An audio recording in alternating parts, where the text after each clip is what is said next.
You're tuned in to Voiced Thoughts Talk Show and Podcast, a forum where we discuss and explore society-based topics while advocating and providing information and resources to the community through an unscripted, unfiltered, and authentic approach.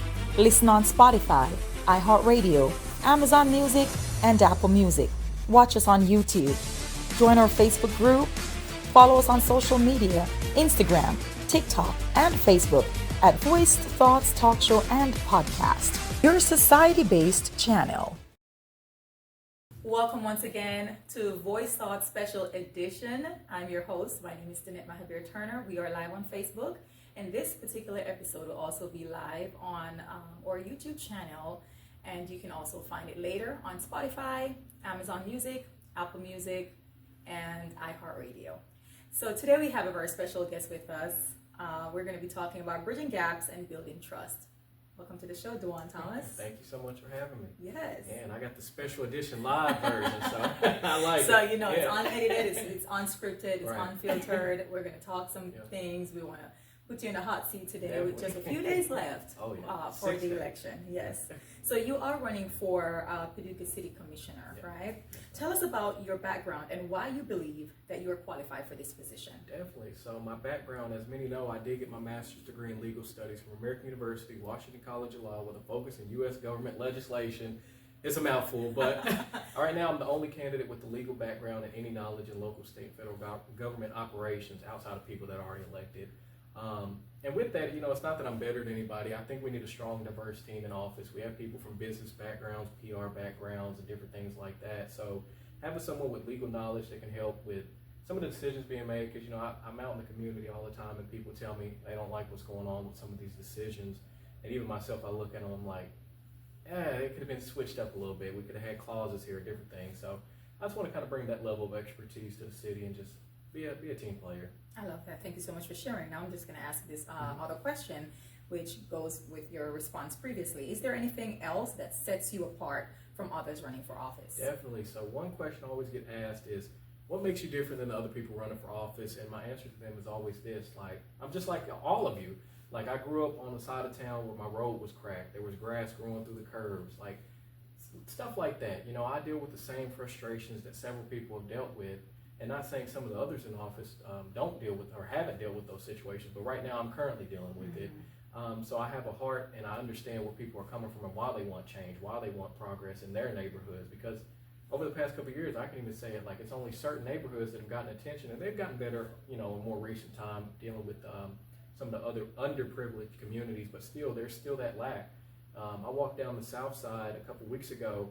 Literally, the sidewalk, you would think it's a field, but then it's a sidewalk under it. But grass had just grown so far over it, and trees and debris and everything. And it's like, if the south side is a priority, why aren't these areas getting focused on? Because people have to deal with this. People have to live with this. And it's just not right. And, you know, there's also the side of things people have said, well, they need to get out there and do the work themselves, talking about community members. But this doesn't always fall on them. Sometimes there's elderly people that can't get out there and do the work, but the sidewalks aren't their responsibility when there's grass and roots and things breaking up through them. That's a city responsibility. So there is a part that we can play in making sure our neighborhoods are nice, but at the end of the day, the city is responsible for a lot of these issues we see. Absolutely. All right. I know you probably get this question a lot. I'm curious, so I want to know, and I'm sure my audience wants to know this as well. What is your party affiliation, Dujuan? So I get that one a lot too, because so many people, they see long hair or a light-skinned guy and they think automatically Democrat. You know, it's a stereotype. Honestly, I don't think that our skin color should dictate what party we're affiliated with. But me personally, I'm an independent. I've been an independent since I was first registered to vote, and you know, I grew up in a Democratic household, but I believe that we need to think freely. We need to look at people as who they are, not what party they're affiliated with, because there's some people that may be a Democrat, but they're terrible people, and there's some people that are Republicans, maybe good people. So it's always about the character and the plan that they have. And for me personally, I just believe that the issues our city face are here in Paducah. It has nothing to do with party affiliation, like our roads, our sidewalks, the infrastructure. No party, you know, that has nothing to do with a party. So I think that's why I'm grateful it's a nonpartisan race as well. So if you vote, don't go straight ticket because you're not going to vote for the city commission. But the issues we face don't require partisan, party politics, because at the end of the day, we all matter. Republican, Democrat, Independent, Libertarian, whoever you are. your voice matters to me. So that's kind of where my mindset is with things. Thank you so much for sharing that and being open to my questions today. So as we're talking about the topic, right, we're bridging gaps and building trust. Yeah. What specific steps will you take to bridge gaps between different groups here in Paducah? Awesome, that's a great question. I think I've been doing it, since I started running years ago. I've been trying to be a connector. That's one thing I enjoy doing. I may not have all the answers or resources, but I know somebody that does. And I like connecting people together. And as we've been to several networking events and different things, those are the kind of things that help build more connections. And in the community, whenever there was we had a networking event and there was a city employee there that had resources for businesses that want to start it up. And then I went to another networking event. There was an individual that was like, man, I want help starting up my business. I'm like, put one, two, connect the dots and got them in connection. So I may not be able to help, directly. And even with our board, Paducah Diversity Advocacy Board, I worked closely with the McCracken County Special Olympics, and they were needing a solid place where they could practice for like basketball and different field sports that they do, and they didn't have anything. So I came to our board and brought it up, and Miss Nancy Palace, she did an amazing job getting them connected here at WKCTC to practice their sport. So it's like little things like that where I can be in the right place and connect people. So that's one big part. And then just unifying the community. Like I said, being independent and all that stuff. Like I have Republican supporters, I have Democrat supporters, because at the end of the day, we all matter. The issues we face, we're all facing them here in the city. So Absolutely. Really letting people know that I don't care your background, your party affiliation, any of that. You're a person. Your voice matters. I've even knocked on doors and people say, well, I can't vote. Your voice still matters. What are your concerns? What do you want from the city?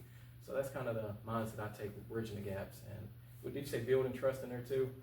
Or we're not just specific ways that you will bridge those gaps between like various groups, and you answered that question. So thank you so very much for that. How will you work to build trust? So there's that part, right? We're bridging gaps and we're building trust, and I think those are two very, very important actions that whoever is in this position must be able to do within our community.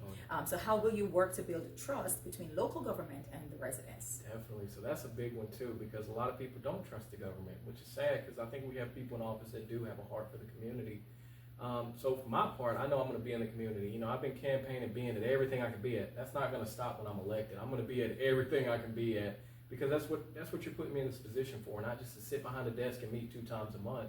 I need to be out in the community, learning what the community wants, what are their needs and concerns. So that's a big part of building the trust on my part. I can't speak for everybody else, but I know Paducah's going to trust me. I can say that. So just getting out in the community and, aiding the other commissioners, because I do want to be a team player, and just advocating for them. Get out in the community. Don't wait till it's a month or two before election time to start showing your face. Get out in the community and get out of your box. Mm-hmm. Some people may have a business sector they only deal with, or a religious sector or whatnot. Get out of your box and commingle with other people. Like I've been to Republican events, Democrat events, I love that. Everything, because everybody matters. And that's one thing that I think everybody else needs to step up and do. And not saying they haven't. I don't know. I haven't seen them, but I know where I've been, and I know what I've seen, and I know what I'm doing, and the community has seen it. So I think that's why they, really supported me, especially in online polls, putting me number 1. So I appreciate that. Cool. All right. So I think that this is the first step in building trust. Is just being that advocate for everybody else. Engaging. Yeah. It does make a difference, and I can tell you from just being a resident myself and speaking on behalf of those who are residents here in Paducah, seeing a government official where you can walk up to them outside of this formality and being able to have that one-on-one conversation in just, a casual setting, it does make a difference. It really does. And you'll be surprised how many people would be more willing to approach, government officials in those settings. Can you share some of the top community concerns that you've heard from Paducah residents? I know you've been out a lot, so do you mind sharing some of those with us? Yeah, so literally, like I keep saying, the roads and the sidewalks, that's a big thing. We have potholes in areas. We have roads that haven't been fixed in I don't know how many years. I know the road outside of my house has been the same, and I'm 26 right now, so it's little stuff like that, and the curbs, and like on the south side, especially the south side. Now there's other neighborhoods, the north side, that needs attention in different areas, but I just know from what I've seen is like we have the south side as a priority, but they feel like they're not a priority. I've literally talked to them, and they're like, the city came through one time with some dump trucks or with trash bins. They haven't seen them since. So it's little stuff like that. Like we got to be consistent. We can't just say it's a priority and not follow up with it. And I know I can give a shout out to Reverend Henderson. I know he has a heart for the South Side. He's been talking about it for years, and I want to work with him to make sure we can get the job done over there. but it takes 3 votes to make anything happen. So if the other people that are elected don't want to help, it's just 2 versus however many else are left, So we got to make sure that we stay consistent and we stay true to what we say. If our priorities are this or that, we got to stick with it. And then also just little things. It's little things that build up for people. Like I was walking the neighborhood and this lady said the water, whoever it was, the sewer agency or whatnot, were out there digging pipe or doing whatever they were doing.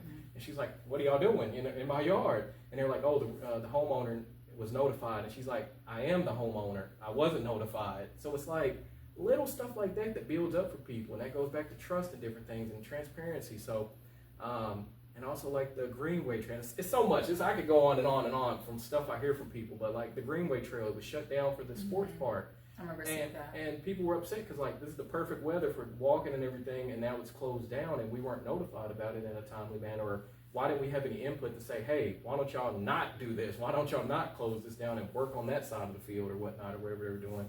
So it's just little stuff that builds up for people. And I hear so many different things, and sometimes things are smaller than others and some are bigger than others, but for the most part, it's just, I guess that being notified about things and just little, and seeing progress. As you mentioned, like transparency, communicating with the residents. Thank you so much for sharing that. How do you plan to make city government more accessible and transparent? You just talked about transparency. How would you make that transparent for all? Yeah, and I don't want to give too many hints because then somebody else will try to do what I'm going to do, but I do have a good idea for what I want to do once I'm elected to make sure the community stays informed and engaged with what goes on in city government, because right now you can show up to a commission meeting or you can watch it on YouTube, and some people don't even care to do neither one of those. So I want to take it to another level and really get more engaged with the community, but I'm not going to say much because I ain't even going to get into all of it because, imitation is the best form of flattery, but that's one part I'm going to do. I do have a plan to get the community more engaged. And then also, I just advocate for people to come to the commission meetings. Like, if you want your voice heard and if you want your concerns heard, you got to show up sometimes, because not every, there's 4 of us up there or 5 with the mayor. We can't come to everybody's door, so you got to be able to come to us and let us know what's going on, or else we won't know, unless you call or email, all those things. But I always advocate for people to come to the commission meeting because it's documented. So if you come to a commission meeting and share your concern, they can't say, "Oh no, we didn't hear it. We didn't get your email. We didn't get your call." So you gotta play smart games with folks. So you just gotta show up to the commission meetings. It's documented. So then they can't say you didn't show up. They can't say you didn't bring up this concern. So show up to our commission meetings every 2nd and 4th Tuesday of the month at City Hall. Now, one of the things regarding those meetings that I've appreciated, and I'm sure other residents have also appreciated, going outside of where it's originally commenced, going into the community, whether it's on another side of town, so that those, residents who it's harder for them to get to that particular location, and outside of that, because people typically get intimidated when they walk into those, governmental buildings. So how do you think you will play a role in making that more accessible as well? Definitely that. And I remember when they would come, I think, to WKCTC or the WC. I think they went to WC Young before or something like that. So just continuing that. Maybe if it's not, every month or whatnot, maybe every quarter we can go to a on location, on the south side or wherever at. And I think that's actually a really good idea. Like maybe a quarterly meeting, we go to a different location, and that would just be a beautiful way for the community to be able to come and make sure we put the news out. Like, don't wait till a day before and say, "Hey, we're over here." No, put it out a week, 2 weeks, 3 weeks, a month in advance. So I like that idea. Yeah, just like feeding off of your energy here, and as well as advocating for the residents myself. Because I'm a resident, and voice thoughts. That's what this is about. We have all these thoughts and we bottle them up, but. I'm being that voice for the voiceless too, where this platform, bringing even you onto this show to ask you these hard questions. So I appreciate you for, allowing me to interview you today and for your time. How will you ensure that residents' voices, as we talk about voices, are heard and valued in city decisions? Yeah, so it's crazy. Everything's backing up on top of each other. It's just making sure they're notified and informed when decisions are being made, so it's not just last minute where we're putting out something and saying, "Oh, we're making this big decision," or even not putting it out. And I know now they send out like an email blast if you're a part of that notification, where they'll give you the minutes of what they're going to talk about in the commission meeting. So if you're not on that, then sign up for that, because it's good information. Even for me, I like to see it and see what's going on. So yeah, just Ask that question one more time. How will you ensure that residents' voices are heard and valued in city decisions? Yeah, and I think one big part for me is just how much I'm in the community. I hear these concerns, so then I'm able to take it down and even take notes. I make sure to write down notes of what people tell me so I can be the advocate, because that's what you're electing me for, to represent you.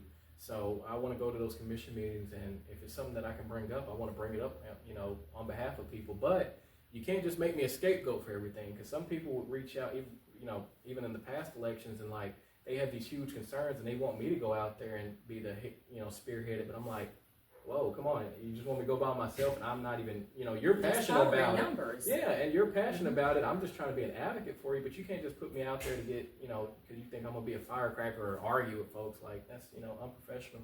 So you really got to show up. We got to show up in numbers, because if I'm just speaking up on it, I'm only one person. But if I have 10, 20 people in the crowd, they're saying, yes, this is what we want. This is what our concern is.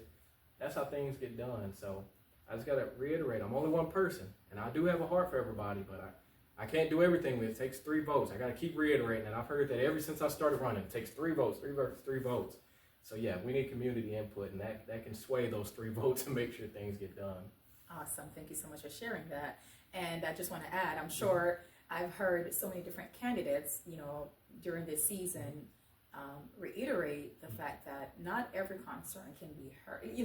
You could take care of everything. So you're going to have people coming to you with like, okay, the side of the road, the grass is growing up, but then you have somebody else that has another. How do you plan to prioritize, these concerns? Because I'm sure you could get 20 different concerns, and there are 20 different nature of concerns. How do you plan to prioritize on those? And that's a good question. And I don't have an answer for everything, because I'm not in office yet, so I don't really know how the city operates here. In my studies, I did learn how local, state, and federal government operate, how to write bills, how to do all of these things. But it's a different ballgame once you're in there. Because I've talked to Reverend Henderson. He told me it was way different once he got in there, because he thought, he could just get in there and bring all the change, but it doesn't work like that, unfortunately, because we're a city manager form of government. So the city manager really deals with the day-to-day operations and all of these different things. And there's so many different department heads that I've learned about in recent time.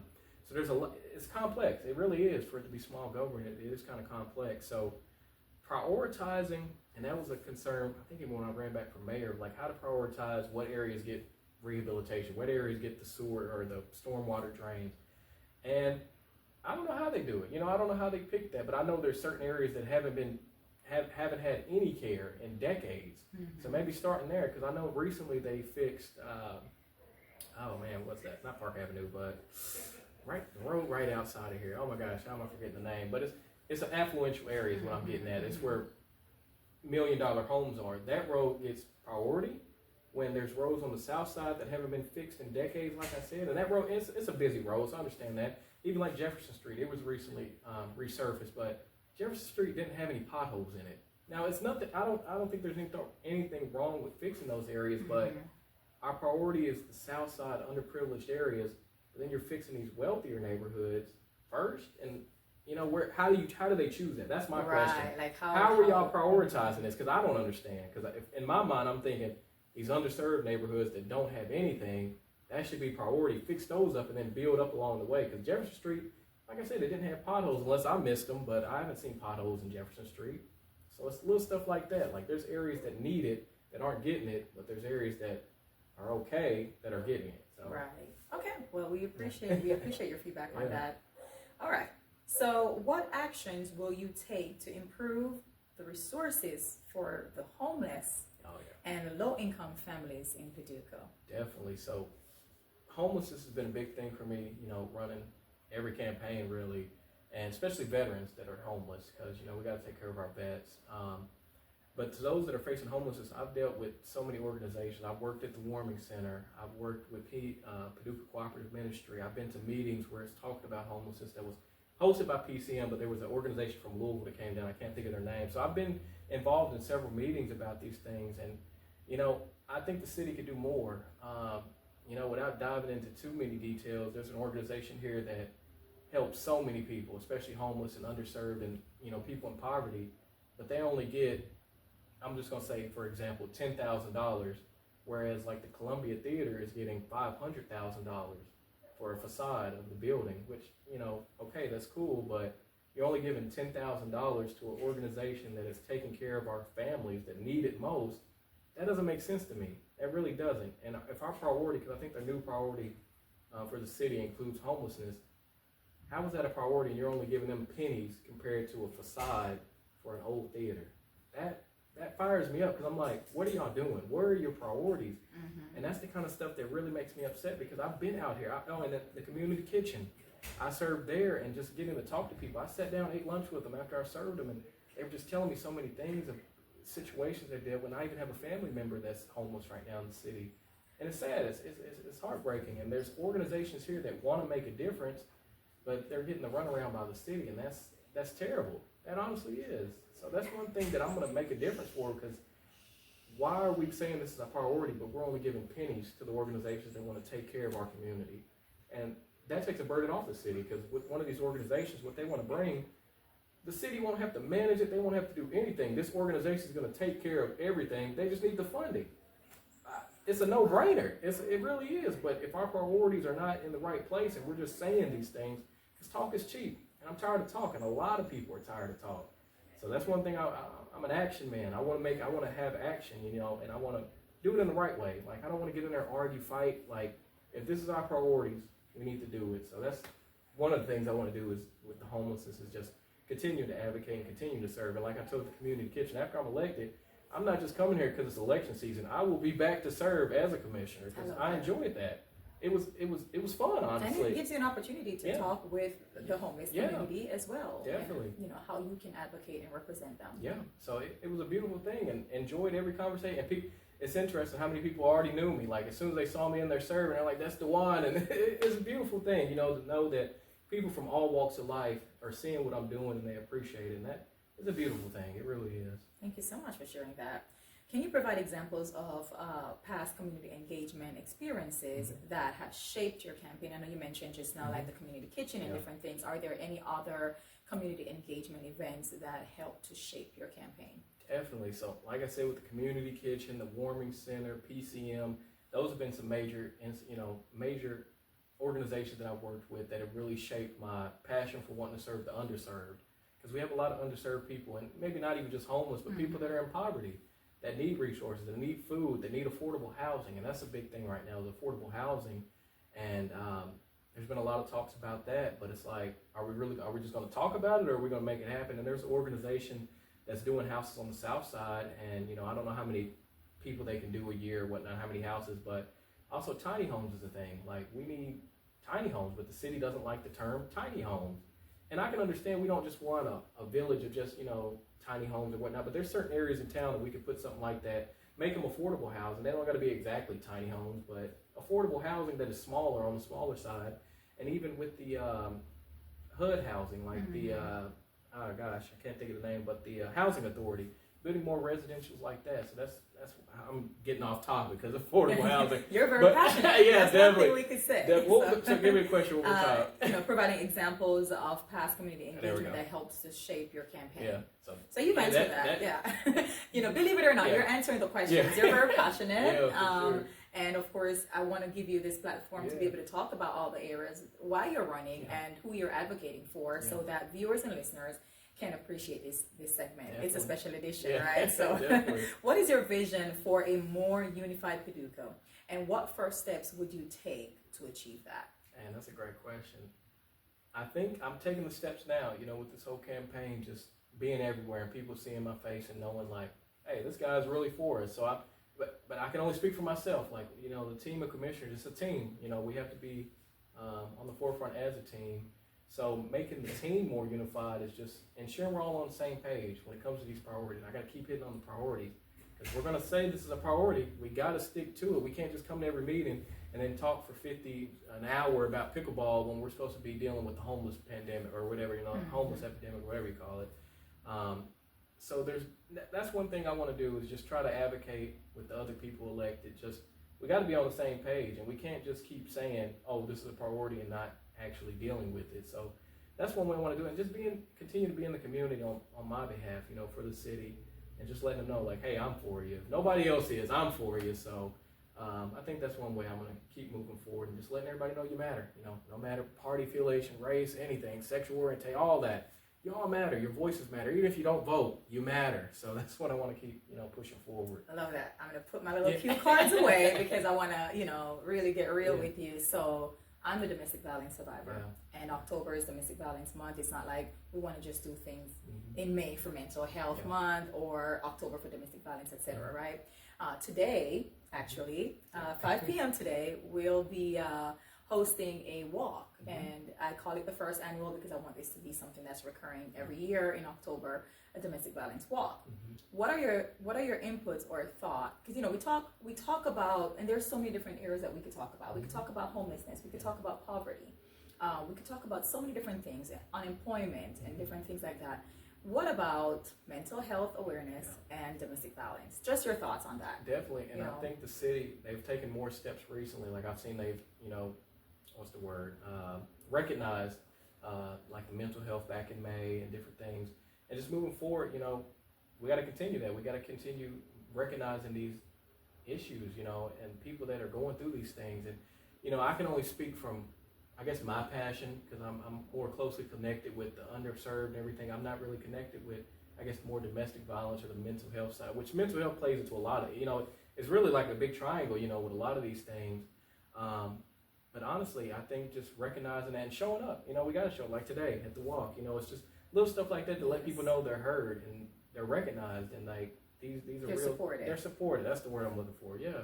So I think that's a major part, and just being engaged and showing up. Absolutely. That's if I can't do anything else, showing up I think is a big way of showing that support. Thank you so much for sharing that. Yeah. It's been a great pleasure having you on the show. Now, if anyone that's watching or listening between now and, of course, the day of election, I know you're not in office yet, but if somebody is out there right now and they want to get a hold of you, how can they or support you during this time? I know there's not much time left, right? But if somebody's wanting to reach out to you, whether to voice a concern or just, show their support, how can they do that? Definitely. So right now I don't have a business number. When I'm in office, I will, so I'll put that out there. But my website, DujuanThomas.com, you can go on there, you can message me, or even on Facebook, because I know it's a lot simpler, Thomas for Paducah or Dujuan Thomas for Paducah. Reach out to me anytime. I'm always available. That's why I always tell people, anytime, I'm always available. So. All right. Well, it's been a great pleasure having you. I appreciate it. Thank you for having me. Thank you all so much for tuning in to this special edition, Bridging Gaps and Building Trust with Dujuan Thomas for City Commissioner 2024. I've been your host, and my name is Danette Mahabeer-Turner. See you on the next episode.